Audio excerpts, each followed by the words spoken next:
Bien les mecs, aujourd'hui on a Emerald contre Saint-Jean, et bah ça commence bien, on a double lead de D-Knight, ça promet de grandes offenses, hein. Ça peut être Mix Knight, ça peut être DD Knight, on va voir ce que ça fait. Band Knight si on se croit en 2015. Voyons voir ce que ça donne, on va zoomer un petit peu, voilà, ça va Outreach direct et ça va prendre son kilo, ok. Emerald qui décide de Outreach tout de suite. Saint-Jean qui va reveal Bronzong. Est-ce que ce serait la sample? En tout cas, le Bronzong va mettre ses rocks, donc c'est peut-être la sample. C'est-à-dire qu'on aurait Dragonoid, Bronzong, Tyranitar, Gengar, Metagross et puis Magnézone. En attendant, on n'a aucune info sur le set de Emerald, juste qu'il a Outrage. Il a mis quand même 33% sur le Bronzong. M'étonnerait que ça soit Band. Band, ça aurait fait un peu plus, je pense. Donc c'est très certainement un DD classique. En tout cas, il va hard sur son... Il va hard Camel, et il va se prendre un EQ. Donc ça a été bien anticipé de la part de Sajo. Et maintenant j'imagine que Emerald va prendre ses rocks. J'imagine que le Camel est plus rapide que le Bronzong.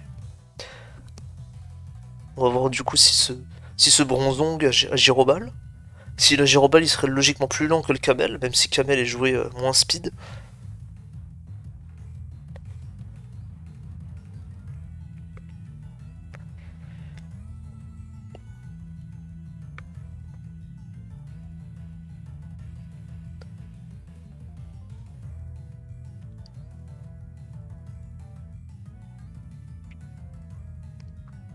Faut voir si ça joue un switch in. Logiquement il switch, il envoie un truc qui est plus rapide et puis il met la pression. Logiquement.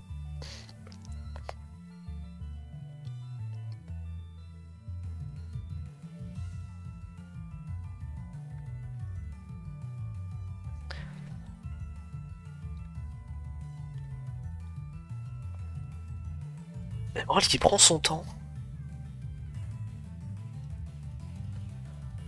Je me demande s'il hésite à poser les rocks.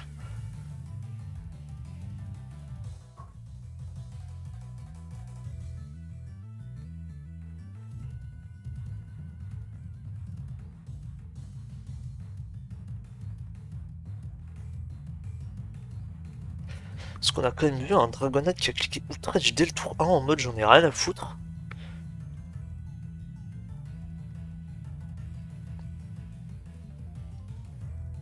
C'était peut-être une taille hein, aussi dans l'histoire, on ne saura jamais.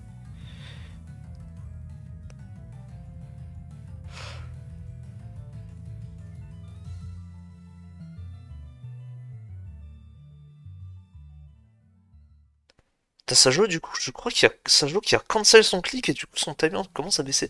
Et du coup il va stay, il va prendre son kill sur le Camel qui a posé les rocks, ok.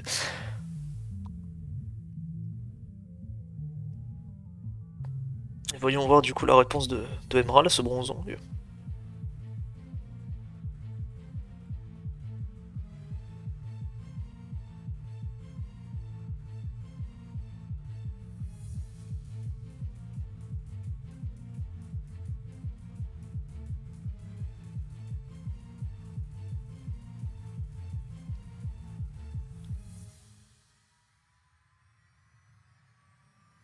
Ça va renvoyer D-Knight, ok. Il va tenter de DD, il va se faire Gyroball et il va mourir. Oula! Assez surprenant cette Dragon Dance. Emerald a très probablement expecté Sajo, enfin un switch de Sajo. Mais du coup il va perdre son Dragonite et du coup le Bronzong est toujours là, toujours présent.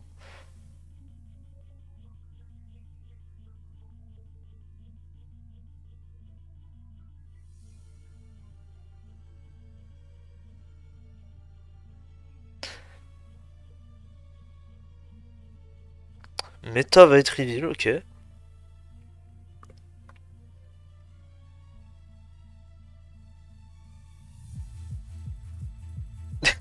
Vraiment fatigué ce soir des de la team. Aïe aïe aïe.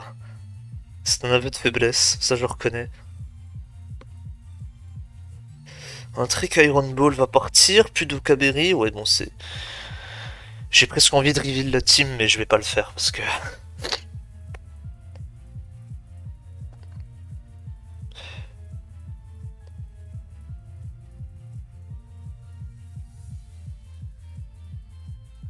Je suis mate d'Emerald, donc je vais éviter de faire ce genre de dinguerie. Il va boom, il va remove le bronzon. Donc on est en 3v4, ok. On est en 3v4, sachant qu'Emerald joue une Camel à chaud, il a probablement 3 setups en back. Et ça joue, ouais, bon bah si c'est la boom spam, si c'est la boom spam classique, on a du coup Life Orb Gengar. Ouais bah voilà, déjà il y a double Tyranitar, là. Les deux sont logiquement du dé vu la gueule des teams.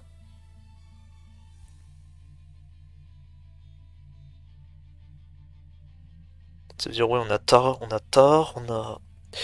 on a Magnézone, on a Gengar qui est Life Form, je crois c'est Chople Zone, Lum Tyranitar et puis en last c'est... Oh bah j'ai déjà oublié. Méta, je suis bête. Ça se trouve ce n'est absolument pas ça. Et je me trompe depuis le début, mais bon.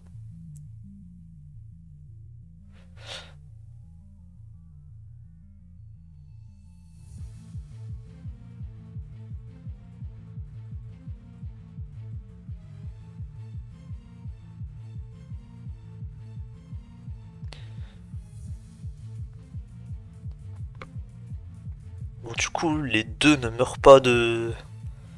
Il a super power? Non bon ok les deux vont décider de DD du coup, donc c'est peut-être une taille, je sais pas. C'est peut-être une taille et du coup Aquatail qui va partir hésite. Emerald va, ce qui semblerait gagner la deuxième taille, puisque normalement les Tyranitar DD sont joués de joli. Donc Méta va arriver, ok. Est-ce qu'il y a un Fire Punch qui va partir ici? Probablement. Si on joue Aquatail, logiquement on joue Fire Punch. Oui. Une burn peut-être? Non, pas de burn, pas de crit. Du coup le Metagross va pouvoir se setup. Ça joue qui reprend l'avantage. Ça m'étonnerait que le Tyranitar meure de... Ok, il va switcher sur le Mash, il va envoyer Rashi. Une attaque race cependant, attention. Ça peut devenir dangereux. Est-ce qu'il va tanker malgré la Shuka? Il va tanker malgré la Shuka, il va pouvoir KO back avec Fire Punch. Très très bien. Et un Gengar va arriver. Ouais, non, c'est effectivement bien ce que je pensais. Hein. Shadow Ball va partir, le Jirachi va mourir, la Life Orb, très bien. Et là, qu'est-ce qu'on va envoyer? Peut-être que le Tyranitar est Chople, peut-être qu'il est Lum.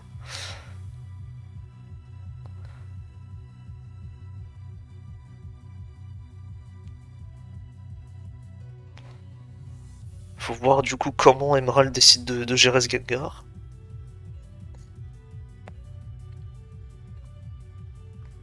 On va faire un petit calque au passage parce que... Vu que je ne connais plus mes calques... On va mettre une Chople ici. On va dire qu'il est, voilà, qu'il est à 76. De toute façon, il a pris les rocs 2 fois, donc on va dire qu'il est à 76. Contre un Gengar Life Orb. Ouais, c'est peut-être en range. En tout cas, il va envoyer Jara, ok. Il va envoyer Jara, il va DD. Et là, on fait quoi? On EQ? On va EQ. Ah là là, on va EQ. Et du coup, Tajo qui perd. Qui perd contre le Gyarados. Ouais, c'est ce qui s'est passé. Parce que, ouais, quand j'étais en train de call, ça a malheureusement joué. Je pensais que les deux joueurs allaient prendre leur temps, malheureusement. Ce ne fut pas le cas. C'est très étonnant, du coup, de... Ouais... J'imagine que Sajo sur ce tour-là n'a pas explosé parce qu'il a...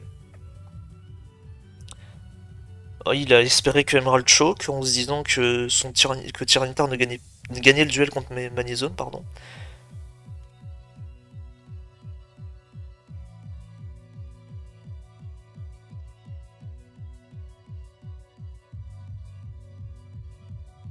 Et du coup, ouais, le Gyarados a pu DD tranquillement et du coup a pu clean cette game. Peut-être que Sajo espérait aussi que le Gyarados n'avait pas EQ, hein. C'est possible. Bon, bah victoire de Emerald, du coup, la week est clos, non, je ne sais pas si la week est encore clos, mais en tout cas, le pairing entre les Golem Slayer et les Pikaboo est maintenant clos, 8-2 pour les Golem Slayer, GG's, et moi je vous dis à la prochaine.